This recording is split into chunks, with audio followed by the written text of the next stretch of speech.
The guards insist Arthur explain who permitted a human like him to enter their hallowed land. Arthur turns to Tessia, hoping she'll clarify the matter, but as she stays quiet, Arthur feels deceived, feeling foolish for ever considering her a companion. Hey warriors, how is it going? You see me, I am Itachi Uchiha, the hidden Hokage of Leaf Village. Just kidding, you know I am just an AI, but behind this shape, I am here to entertain you with enormous amazing recaps of all animes you can imagine. So without talking too much, let's dive in our story. Wake up to reality. Nothing ever goes as planned in this accursed world.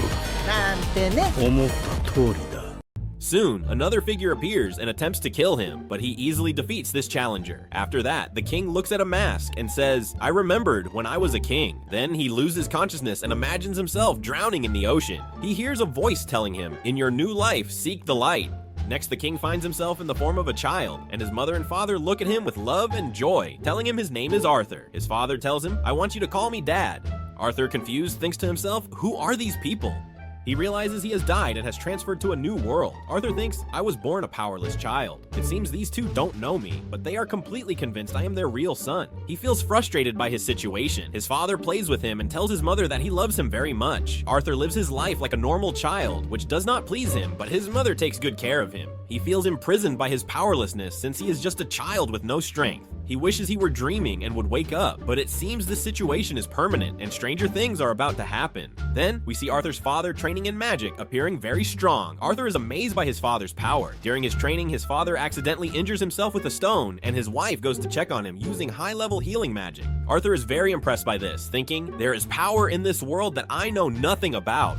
The next day, Arthur's father trains again in the forest, strong enough to defeat many monsters. A lot of people arrive and stand in front of him. They seem to be his friend. Later, Arthur's father comes home, greeted by his wife and son. Arthur studies his situation closely, watching everything around him. When his father tries to hug him and his mother, he stops because of the blood on his hands. Here, Arthur realizes that in this world, people are allowed to carry weapons, which seems dangerous. Therefore, he wants to gain power as quickly as possible. Arthur's mother reassures her husband, who says everything is fine and that he has done his work well. Although Arthur is still frustrated with his situation, he tells himself, even though I am a powerless child, these family moments are not bad.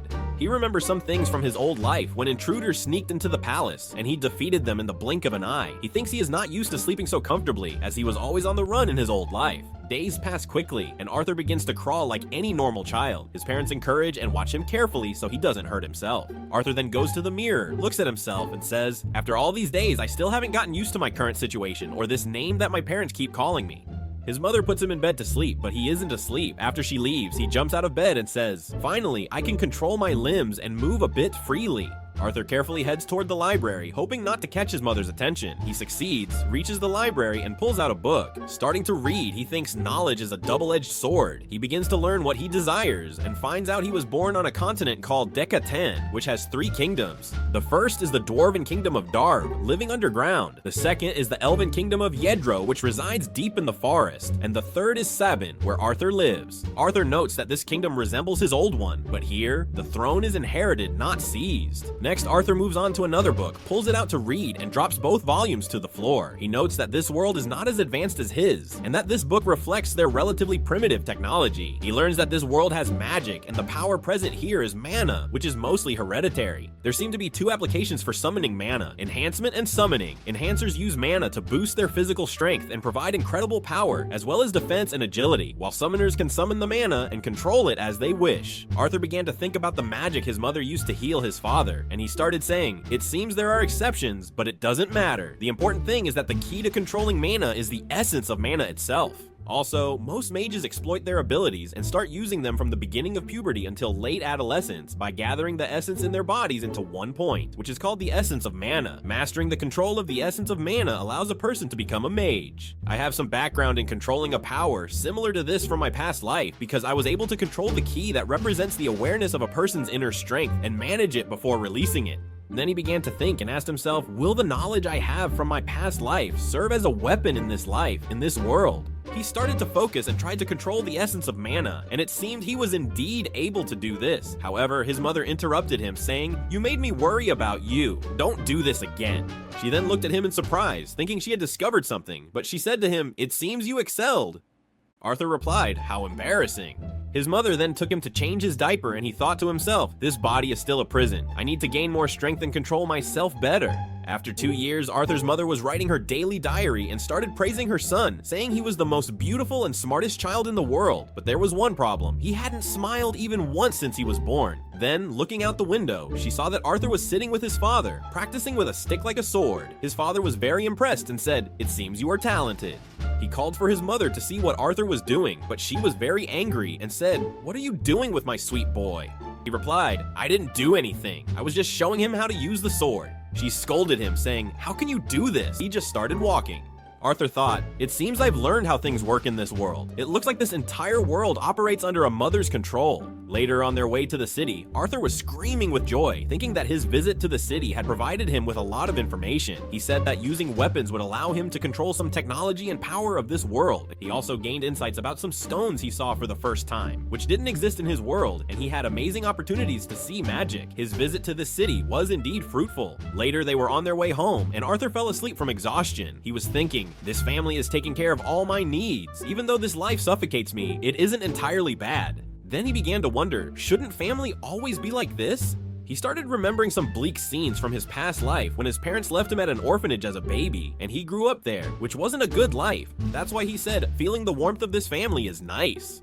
While Arthur was sleeping, his mother began talking to him, saying, "Do you know I love the things you do, like sneaking off to read books and always pretending to be asleep when you're not? It seems you've inherited these traits from your father. The day will come when you decide to escape to see the outside world." The next day, Arthur watched his father using magic and thought, "I'm very lucky to have a live example from whom I can learn what I want." Arthur's father was using magic to move stones when his mother came from behind and said, "It seems we have a chance to see your father's power." Indeed, his father used a very powerful spell that left Arthur amazed, and he thought, "It seems my father is of the enhancement type." Later, Arthur's father took him to go to sleep, but he didn't want that. He wanted to read a book. His mother refused, but he looked at her with innocent eyes until she let him do what he wanted. She initially resisted, but eventually gave in to his wishes and let him read the book. During this time, Arthur said that in these 2 years, he discovered many things, but the most important was discovering his ability to produce mana cores, gathering all the essence parts in his body to concentrate in one point. Learning this was very hard, but it seems my training finally paid off. Meanwhile, Arthur's father was outside resting when suddenly a huge explosion happened in the house. Arthur's father was able to save his mother, and when he realized what had happened, he was very worried about Arthur. He rushed home to check on their son and managed to find him. Being shocked at what he saw, he thought, "My son hasn't even turned 3 yet." But he managed to control the essence of mana. Arthur was very happy with his progress, but suddenly some wooden beams fell and he thought he was going to die. However, his parents saved him at the last moment. Arthur thought, "I have a family that loves me, doing everything to make sure I'm safe." Arthur's mother started crying, affected by what had happened, but she was also very happy that her son was all right. In this situation, Arthur began to remember some events from his old life when he used to see parents worrying and caring for their children while he was always alone. Tears also started flowing from Arthur, just like his parents, and he didn't know why this was happening, as he had never experienced these feelings in his past life. He hugged his mother and began to cry for the first time in his life, saying, "I wish someone would explain to me what's happening exactly." After these dramatic events, a dangerous monster appeared. It seems many things are about to happen. We get a glimpse into the past life of Arthur, who was once known as King Gray. Back then, a royal servant was caught attempting to assassinate him. By law, the man should have been executed without question, but instead, the king's council decided to exile him to his home country, along with his entire family, fully aware that a fate far worse than death awaited them there. The guilty, desperate, and terrified begged Gray to spare his family. Yet Gray, showing no mercy, slaughtered the man's wife and daughter right before his eyes. Not out of vengeance though, but as an act of mercy. A chilling display of just how cold-blooded he truly was. So it's almost unbelievable to think that Arthur, this innocent-looking kid, is the same person who once ruled with such heartless resolve. Right now, Arthur is spending time with his father, Ray, who gifts him a pair of identical combat gloves like his own. But Arthur turns them down, choosing to stick with his wooden sword instead. He believes that with his current physique, wearing the gloves would shorten his reach too much and put him at a disadvantage. Ray doesn't argue or insist. Instead, he smiles and casually steps into their usual sparring session. But today isn't like the others. Mid-fight, Arthur reveals he's learned how to reinforce his sword with mana, and with that sudden reveal, he completely disarms Rei for the first time in his life. Arthur wins, leaving Rei stunned, speechless, and completely caught off guard by his son's rapid growth. Later at dinner, Rei decides to get Arthur a proper instructor, having realized that he will be hindering his son's progress if he doesn't. Arthur's mom, Alice, stands against this decision, as she knows that getting Arthur an instructor means he'll have to leave their hillside home and go far to the city alone at the young age of 4.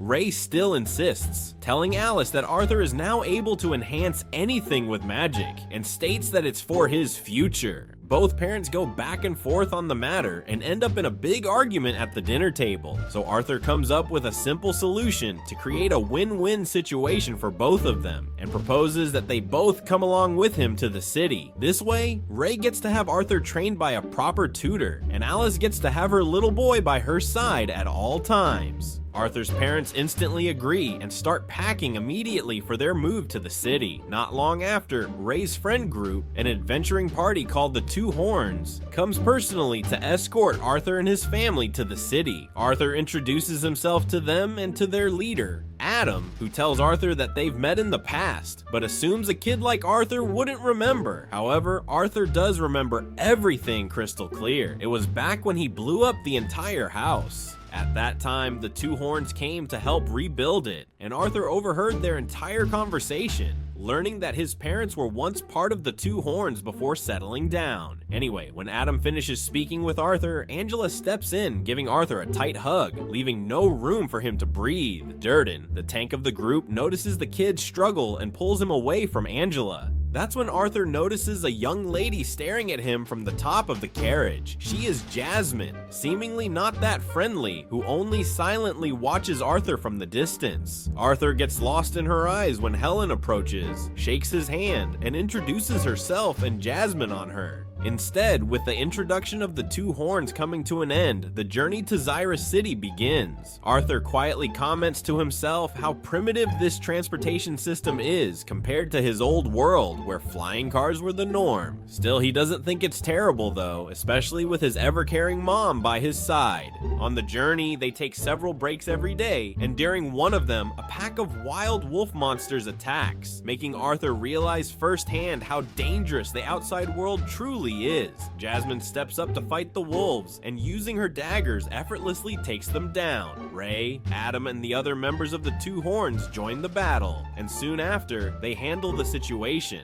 Arthur, as the only spectator, becomes motivated by his companions and begins to look forward to joining them in their next fight. They have a feast later that night when Arthur notices that Alice isn't eating anything at all. She claims she's full, but something feels off. She notices an injury on Rei's arm and immediately gets up to heal him. As she does, the atmosphere shifts. The group becomes cautious, subtly guarding the area to ensure no outsiders are watching. It becomes clear to Arthur they are only taking precautions because healing magic is rare and highly sought after in this world. Apparently, the sole reason Rei and Alice have been living alone in the scarce hillside is to keep Alice's healing abilities hidden from prying eyes. After the feast, Adam borrows Arthur from his parents, wanting to spar with the boy to see if he's really as skilled as Rei claims. The rest of the group is just as curious about the child prodigy's potential, so they gather around, creating an unexpected crowd. Arthur, only 4 years old, wonders if none of them are even slightly worried about him. Regardless, this marks Arthur's first sparring match against someone other than his father, and unlike Rei, who only used a wooden stick, Adam is wielding a real spear, albeit covered with bandages. As soon as the duel begins, Adam wastes no time enhancing his spear with mana. Arthur responds by doing the same, but takes it a step further, channeling mana into his feet to boost his speed dramatically. In a sudden blur, he darts forward, landing the first hit before Adam can react. Right after, he slides cleanly between Adam's legs and creates distance, leaving the entire group speechless at his incredible speed and precision. The fight intensifies, they clash head on, but the power gap becomes undeniable. Arthur, with no raw strength, is completely, and quite literally, is blown away by Adam's strike. The impact sends him flying, and he instantly realizes just how light and fragile his current body is for direct combat. Before he can hit the ground too hard, Angela uses her wind magic to gently lower him down, softening the fall. Durden quickly steps in, reprimanding Adam for going too far against a little kid, reminding him that he was supposed to hold back. Adam raises his hands in defense, admitting he got carried away, but only because Arthur's technique caught him completely off guard. Deep down, he's left wondering what kind of hellish training Ray put this kid through to turn him into such a monster at just 4 years old. Turning to the side, he finds Jasmine looking at him weirdly. She wishes to know how he just pulled that off and pleads with him to teach her how to do it. Seeing the blank expression on her face, he comes to the conclusion that she will not back down until she gets what she wants.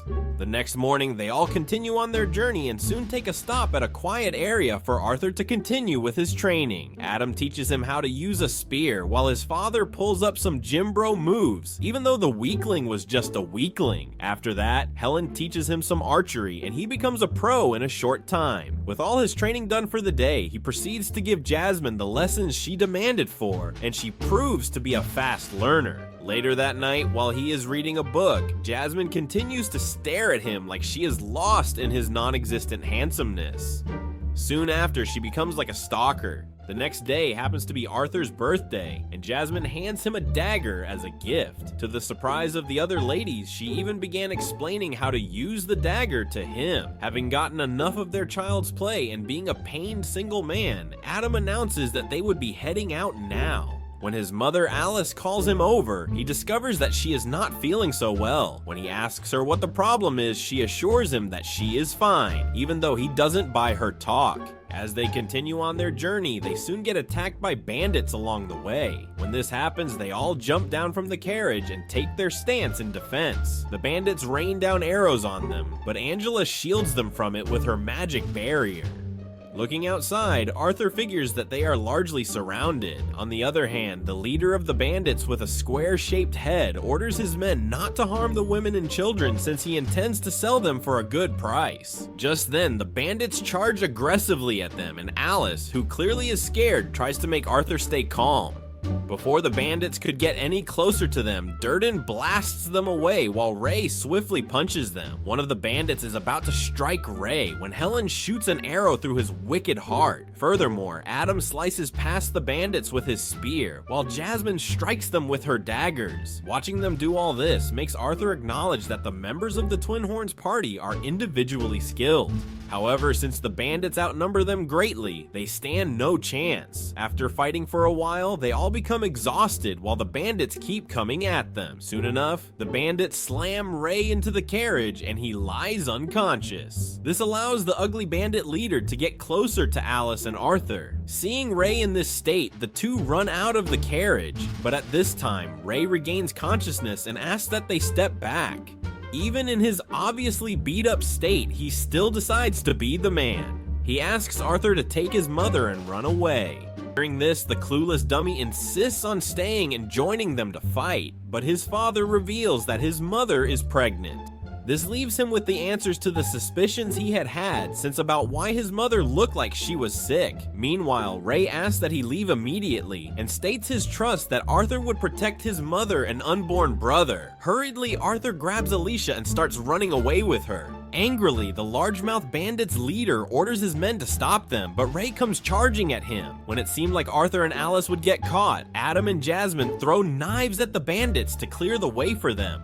Soon, all the members of the party join hands to help Arthur and Alice escape while they face the bandits head on. While running away, Arthur reminisces on the fact that he was once one who stole many souls and has now become someone who is scared of having his own soul taken away from him. Mere thought of this leaves him angry, but his tiny feet have nothing to do about it but run for his sorry life. After running for a while, Arthur senses an incoming attack from the mountains and looks up to see a suspicious man about to strike them with his magic. He immediately pushes his mother away and in the process gets hit by the magic, which causes him to lose balance and fall off the mountain. On his way down, he is determined not to arrive at the underworld alone. He makes use of the dagger Jasmine had given him, which had a string attached to it, and throws it at the enemy. The dagger grabs onto the leg of the enemy and pulls him down from the top of the mountain. While this is going on, Durden and Angela try to use their magic to save Arthur, but he is too far away for it to reach him before he falls to the ground. As he descends to the ground, Arthur begins to think about his existence, while his mother watches him from the top with her hand stretched wide, hoping she can grab him. The thought of losing her son causes her to shed tears, but Arthur, on the other hand, is fulfilled that he got to protect his own family, even if it cost him his life.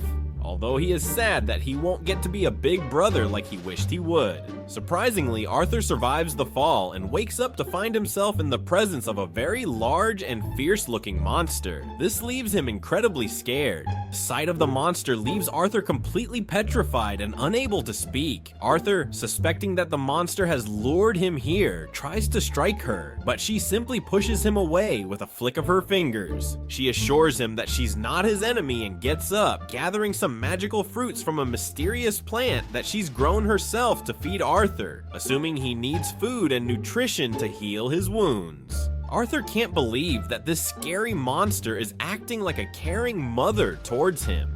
He is skeptical of her intentions, but as his wounds continue to hurt, not allowing him to move, he starts crying uncontrollably. The monster lady promises Arthur that she will answer every question in his mind, so Arthur takes the chance and munches down the food. With the condition fulfilled, he asks her if his parents are safe, and she claims that although she is unable to leave the cave, with her spatial awareness, she has confirmed that Arthur's family defeated all of the bandits and left this place a couple of days ago. Arthur is relieved to hear that his mom, dad, and his soon-to-be born sister are safe, and he thanks the monster lady for saving his life. He doesn't know what to call her, neither do we, so she introduces herself as Sylvia, and it looks like Sylvia is hiding some deep secrets. Arthur spends the next few days under Sylvia's care, continuing to eat the fruits, which accelerate his recovery and completely heal his wounds. Now that he's able to move, he wishes to return home, but according to Sylvia, they are in the territory of deadly beasts and bandits, and if Arthur goes alone, he wouldn't survive a single day out there. Still, Sylvia comes up with a way for him to leave, as she can't bear to see this child separated from his family. Using the last of her magical powers,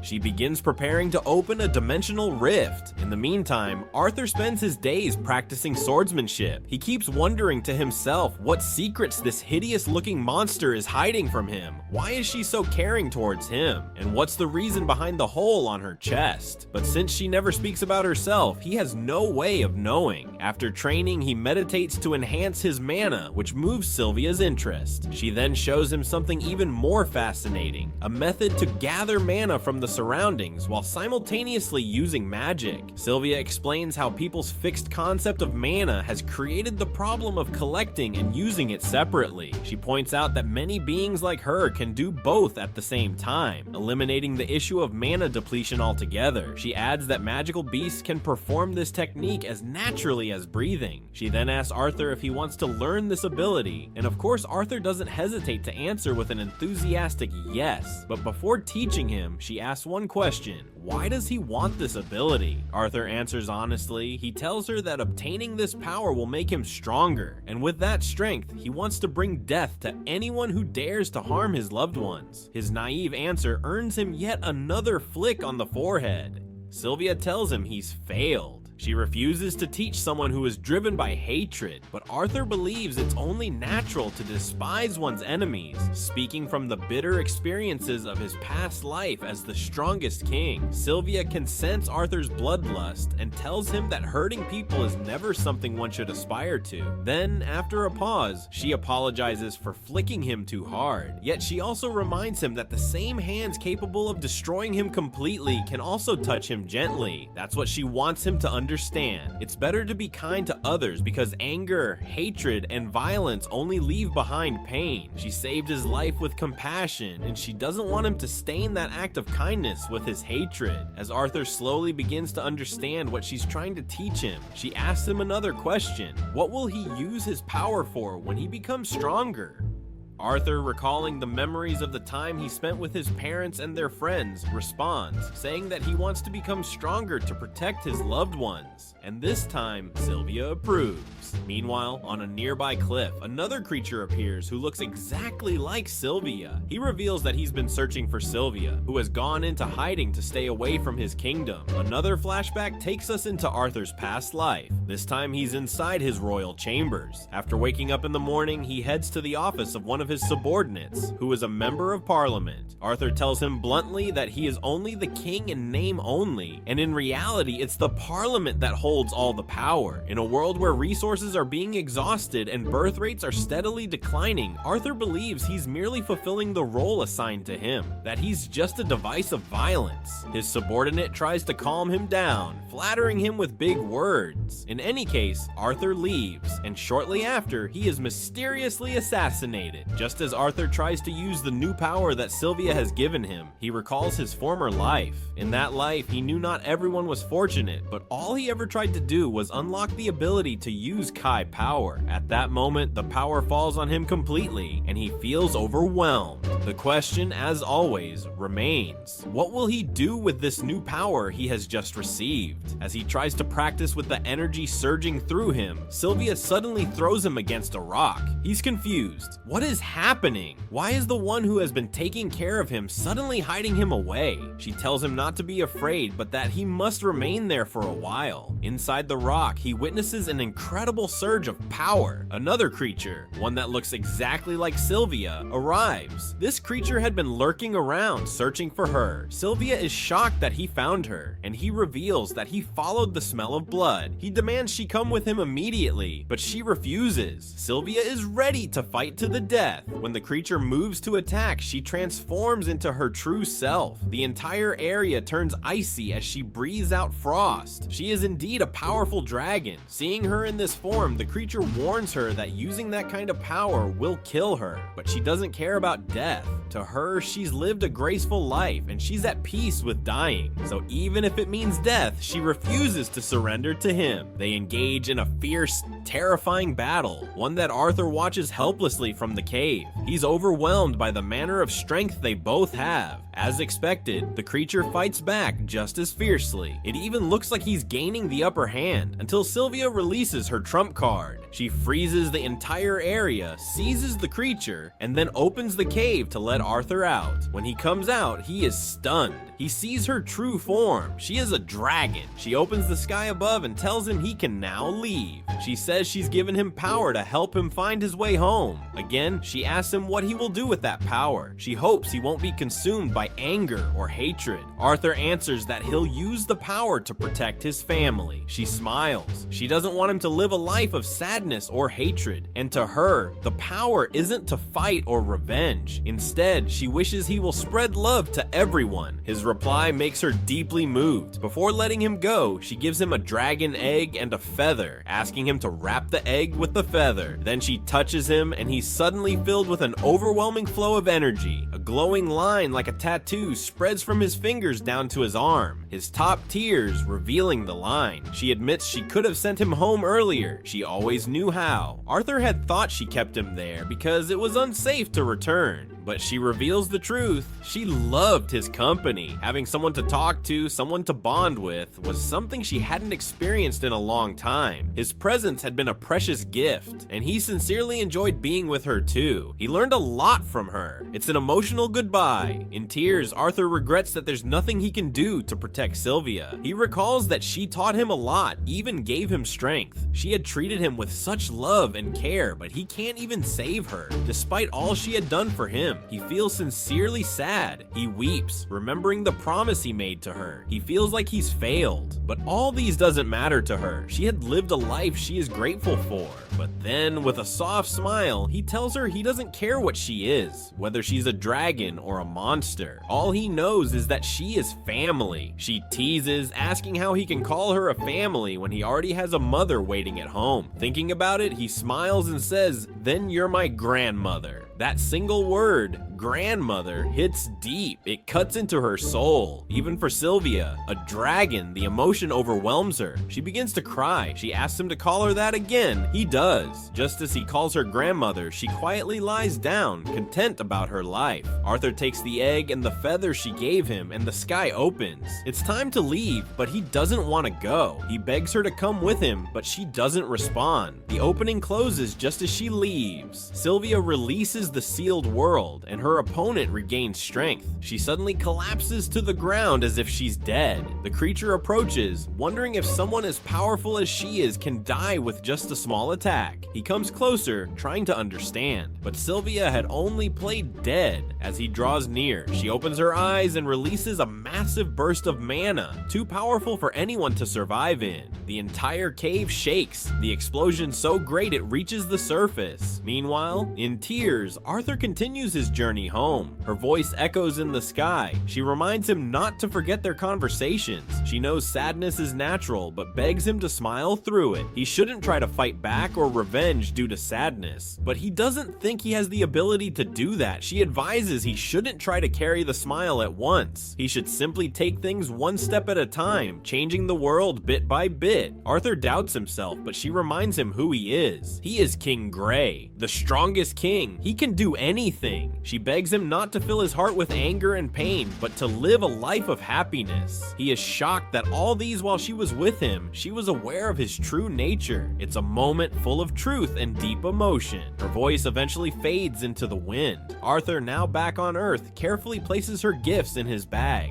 With a new resolve and strength, he starts going home with the intention to change the world with a smile, one step at a time. Boosting his movement speed with mana, Arthur dashes through the Elshire forest, ensuring he doesn't accidentally harm Sylvia's egg. While leaping from one tree to another like a monkey, he suddenly hears the voices of a group of humans. He gets closer to them, hoping the group will lead him to the city where his family resides. But just as he lands on the tree above them, he realizes they are actually 4 bandits who have kidnapped an elf girl to sell her as a slave. Arthur has already encountered a similar group a few days ago who tried to capture him and his mother to sell them both into servitude. Assuming these individuals are also affiliated with them, he seeks revenge. Meanwhile, the slave traders shoved the elf girl inside their carriage and prepared to leave the forest. Witnessing the entire event, Arthur is filled with fury, but recalling Sylvia's counsel, he calms his nerves and begins following the carriage until evening when the bandits set up camp for the night. Arthur has the option to play it cautiously by continuing to follow them to a human settlement while remaining hidden.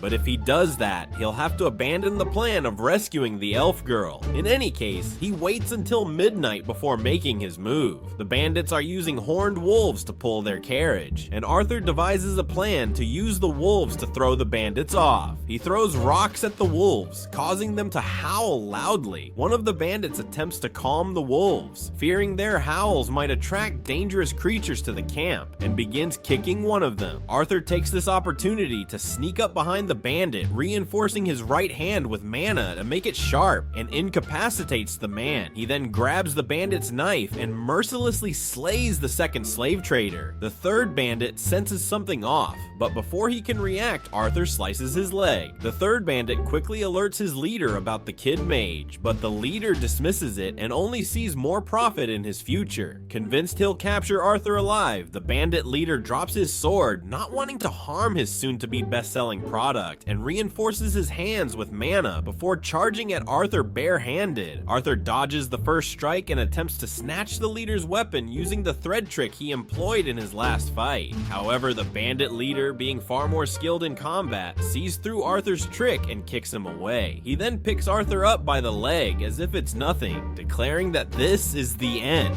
But for Arthur, it's just the beginning. Arthur burns the bandit leader's left leg with a sudden fire spell, enraging him to the point where he now wants Arthur dead, stating he'll just sell the nasty kid's corpse to some creepy collectors.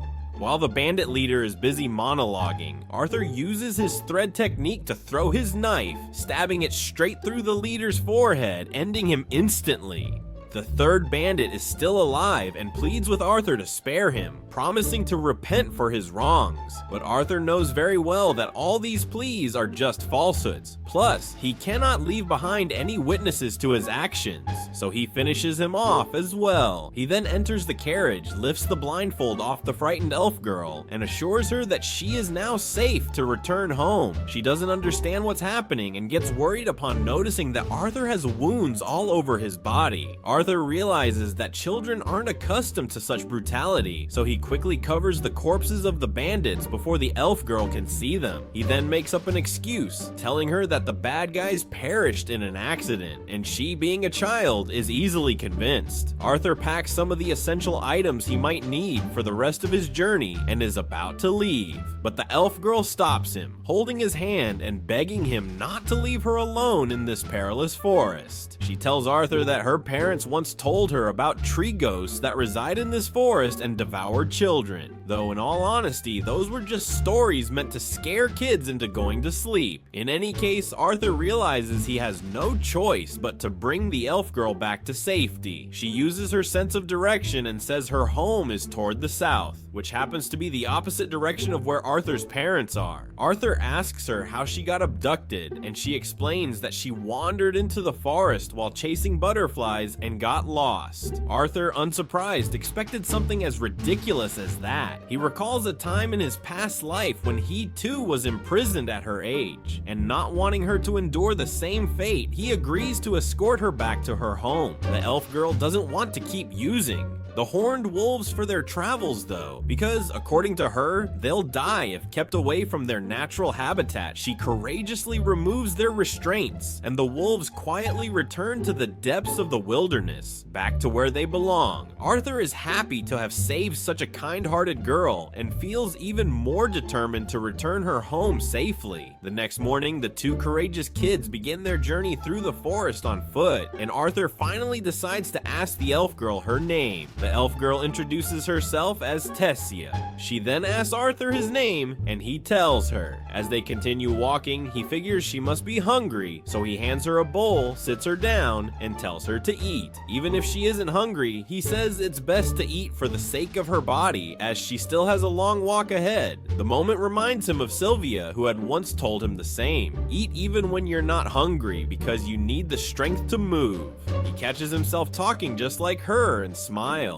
Who can blame him? When you spend a lot of time with someone, you start picking up their mannerisms. After serving Tessia the meal, she grumbles, complaining that it smells odd. Really? Someone rescues you and gives you food, and you complain. Typical child behavior. He tells her he'll add leaves to make it better, but it's still not to her liking. He realizes he never truly had a childhood. Meals for him were about sustenance, not flavor. Watching her makes him understand what childhood is and how it works. She whines about wanting something sweet, but there's no chance she's getting that out here. Their journey continues, and honestly, it's an intriguing one. He asks about her city, and she shows him the mana she was chasing, saying there's plenty of it back home. She also says she can't wait to awaken her mana so she can study under her mentor. Arthur's surprised. He didn't know elves had schools, and when he asks, she doesn't seem to understand the question. They walk until nightfall, and he sets up a tent for her to sleep in. He hears the howls of the horned wolves he'd released earlier and worries they might attack. He regrets not killing them when he had the chance. Tessia enters the tent and tells him to sleep too, but being the protective big brother he is, he insists on staying outside to keep watch. She argues, saying her grandfather told her not to sleep in the same room as the opposite gender, but she'll make an exception. She promises to keep it a secret. When he still refuses, she comes back out scared. She claims that if he stays out, whatever danger he's protecting her from might notice and find her too. So for her comfort, he agrees to sit inside. Inside the tent, she starts chatting about humans, how they're perverted and have many wives. Wow. He tries to set the record straight, but she falls asleep. Eventually, he does too. The next day, their journey continues. From leaping across mountains to walking on water, he's proving to be a solid big brother. Being with her makes him realize what it means wants to be childlike. Still, the journey feels long, and honestly, he's starting to worry about his parents. Meanwhile, Tessia has gotten comfortable around him. She chats freely. Along the way, Arthur suddenly feels a sharp pain in his mana core. Tessia thinks he's just tired and rushes off to get herbs while he leans against a wall. The pain intensifies, and then one of the horned wolves approaches. Terrible timing. Tessia returns with what she calls herbs. Arthur, ever the big brother, shouts at her to run. He assumes the wolf is ready to attack them, but the wolf doesn't attack. Instead, it drops meat from its mouth and walks off. Tessia smiles happily, saying, "That's the reward of being a good kid." Have they really been good kids? They cook the meat, and after one bite, Tessia is overjoyed. It tastes far better than the strange meal from earlier. Indeed, when a child sees a good meal, they appreciate it happily. When Arthur tries it, he finally understands why kids prefer sweet food. It tastes so good that he wishes he had also eaten such before. She tells him she found mushrooms instead of herbs, and that women in her city eat them often. He lets his guard down and takes a bite.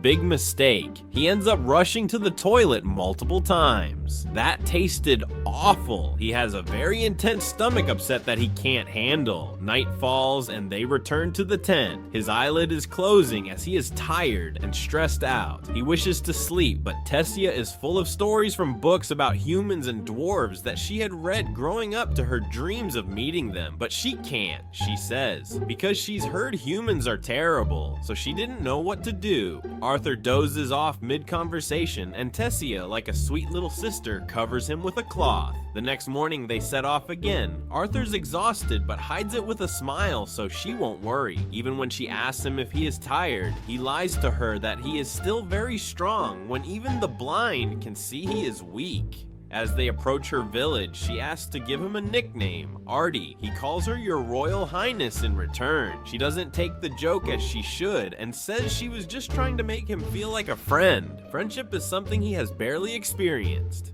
before, so I can't blame his reaction. She walks ahead and spots an opening. He doesn't notice at first, but she calls his attention to it. He doesn't know what it is. Before he knows it, she's hanging at its edge, calling for him to join her with her hand stretched out. In that moment, he's confused. Should he go with her or turn back home? He grabs her hand and follows her in. They arrive on the other side and he lays on the floor, weak. Before he can fully recover, armed guards surround him. They say they tracked them through the teleportation hole. Suddenly they seize him and hold a sword to his neck. He shouts for Tessia, only to see her standing still, expressionless. What's happening? Did she betray him? The guards insist Arthur explain who permitted a human like him to enter their hallowed land. Arthur turns to Tessia, hoping she'll clarify the matter, but as she stays quiet, Arthur feels deceived, feeling foolish for ever considering her a companion. But it turns out Tessia was only reluctant to speak because she's still a youngster, and as the guards proclaim that they'll be ending Arthur, she finally intervenes, defending him and declaring that he rescued her life. However, the guards cling to the belief that Arthur has somehow manipulated Tessia into thinking she was rescued by him. Yeah, sure. In any event, the only prudent and rational man of the Elven domain steps in, arriving from the same teleportation gate, and commands the guards to release Arthur. This man is Virian Irith, the previous ruler of Elenoir, and he personally expresses gratitude to Arthur for saving Tessia, revealing that she's his granddaughter, which means she's the heiress of this realm. Arthur is utterly shocked by the disclosure, since he never expected Tessia could be nobility, judging by the way she behaved during their time together. Tessia's parents, the monarch and Queen Aldwyn and Mariel Irith, arrive moments afterward and are finally reunited with their lost child after days of separation. While Mariel checks to confirm her daughter's well-being, Aldwyn questions what a human is doing here. It seems Aldwyn inherited his mother's intellect and isn't nearly as perceptive as his father, because he instantly commands his troops to end Arthur.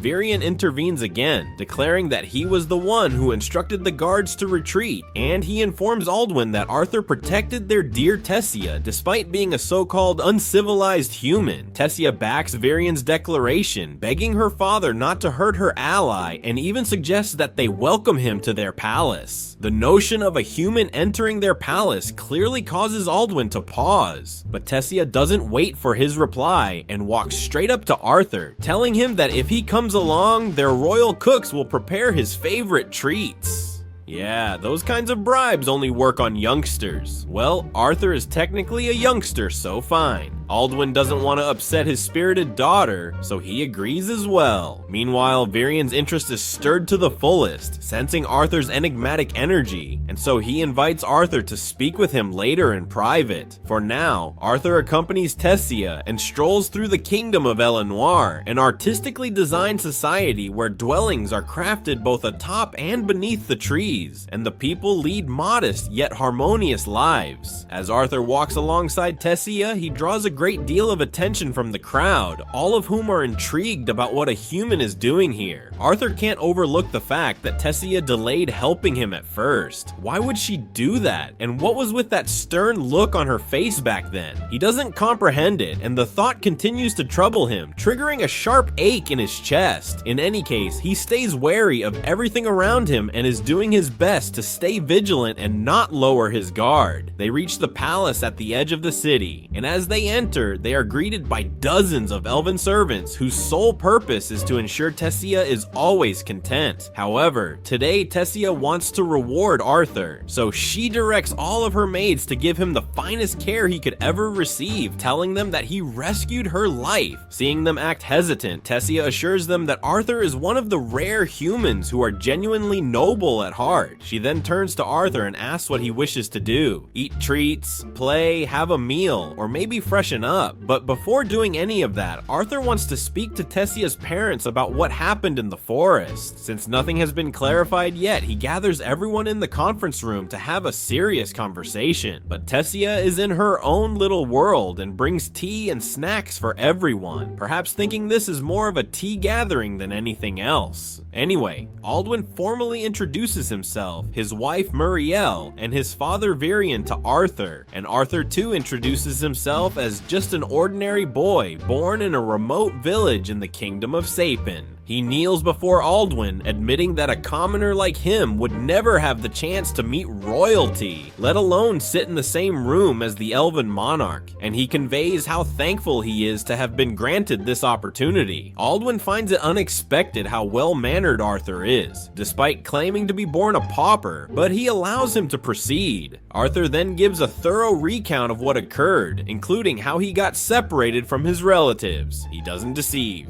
the king, but he also doesn't share the entire truth either, like his meeting with the mysterious dragon Sylvia. Regardless, as he advances his story to the moment where he found Tessia being abducted by a band of slave merchants, the atmosphere in the room shifts. Once more, Aldwin takes the opportunity to fault all of mankind for what the slave merchants tried to do to his daughter. On the other hand, Varian poses the real question: how did a 5-year-old like Arthur manage to rescue Tessia from 3 adult slave traders? It couldn't have been through reasoning or pleading, so Arthur finally discloses the truth. He states that he's a gifted mage and used his abilities to defeat the slave traders. However, Aldwin finds it difficult to accept, and the same guard from earlier once again contributes his unsolicited opinion, claiming Arthur must have manipulated Tessia just to access their sacred land. Varian, who has been defending Arthur from the beginning, no longer tolerates the disrespect aimed at him indirectly and promptly silences the guard. Tessia also stands up, adding that she heard the slave traders discussing selling her for a high amount, recalling the traumatic event. After Tessia finishes recounting what she had endured before she was rescued by Arthur, her mother becomes emotional and embraces her tightly. A mother's affection is always so pure and lovely. Aldwin also understands what his daughter had endured endured. So he tells Arthur that he trusts him and values all he has done for him. After describing how he met Tessia, he goes to the exact purpose why he had asked for that dialogue. He tells them he was also separated from his family, and all he wants at the moment is to be reunited with his parents at Sapin. Alduin can't believe his hearing. Is Arthur really requesting that elves assist humans that they consider to be savage? Alduin insists there is no way he will offer any support to humans, and Arthur has to accept that he must find his route home. You can trust the clever Arthur to think of the path forward. He reminds Alduin of what he has done for their household and their city, and says that if they don't assist him in return after what he has done for them, then they are also savage, and they don't have any right to label humans savage since they show the exact same conduct. Varian looks at Alduin with a face that screams, "You have been exposed." He tells Alduin that he has been caught in his own snare, and Tessia also stands beside her father, watching him to know what choice he will make eventually. Alduin has no alternative at this stage. He agrees to aid Arthur, but tells him that the only teleportation gate that leads to Sapin can only be used once in 7 years after meeting with the 3 leaders. They have recently accessed it, so the next time it can be activated is in 5 years. Arthur doesn't have that luxury of time. He can't wait 5 years before reuniting with his kin. Alduin senses that too, so he says he will send warriors to escort Arthur home, so their voyage will begin the next day. Arthur feels better hearing that, but his mana core suddenly starts aching again. He struggles to exit the meeting and goes to have his bath. The ache doesn't fade and lingers. After his bath, he clutches his chest tightly, wondering what could be the source of his pain and the remedy to it.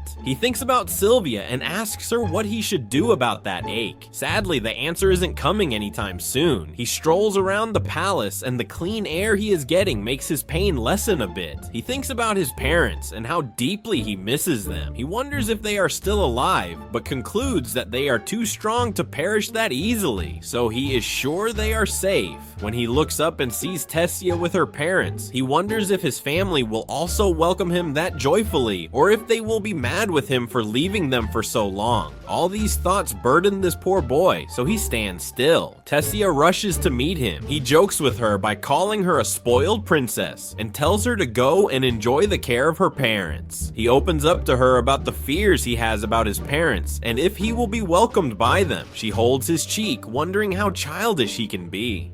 "What do you mean your parents won't be thrilled you are back?" she wonders. Parents are always anxious about their kids, and she is sure his parents are currently anxious about him too. As she holds him, shiny bellflowers fall down on them. She looks at them and tells him what they are. Seeing her look like that, he remembers when he entered the city and thought she wanted to deceive him because of her look, but he is glad she didn't repay him with evil. However, those flowers look known to him. He returns to his thoughts, wondering what he is seeing. What she sees as a flower isn't a flower to him. It is a weapon. He has seen them during those times when he was still battling. He apologizes to her, and she wonders what he means. He says he likes the flowers too, then tosses back the flower, which he assumes is a weapon to the one that has sent it. To his surprise, the sender was no one else but Varian. He asks why Varian is targeting his own granddaughter. However, Varian smiles at him, asking if someone can be harmed by something like that. Tessia comes to meet Varian, pleading with him to leave Arthur alone, and saying that Arthur is truly a good boy and he isn't like other humans. She begs that he quit tormenting him.